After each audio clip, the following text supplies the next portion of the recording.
الف لام میم۔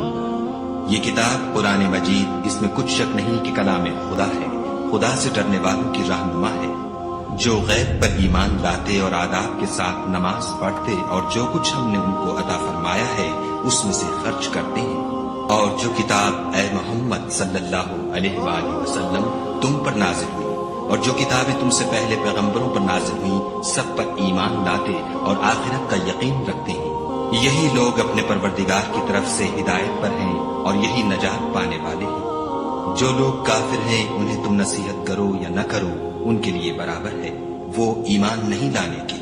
خدا نے ان کے دلوں اور کانوں پر مہر لگا رکھی ہے اور ان کی آنکھوں پر پردہ پڑا ہوا ہے اور ان کے لیے بڑا عذاب تیار ہے۔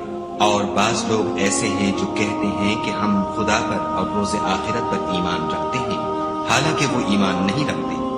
یہ اپنے پندار میں خدا کو اور مومنوں کو چکمہ دیتے ہیں، مگر حقیقت میں اپنے سوا کسی کو چکمہ نہیں دیتے اور اس سے بے خبر ہیں۔ ان کے دلوں میں کفر کا مرض تھا، خدا نے ان کا مرض اور زیادہ کر دیا اور ان کے جھوٹ بولنے کے سبب ان کو دکھ دینے والا عذاب ہوا۔ اور جب ان سے کہا جاتا ہے کہ زمین میں فساد نہ ڈالو تو کہتے ہیں ہم تو اصلاح کرنے والے ہیں، دیکھو یہ بلا شبہ مفسد ہیں لیکن خبر نہیں رکھتے۔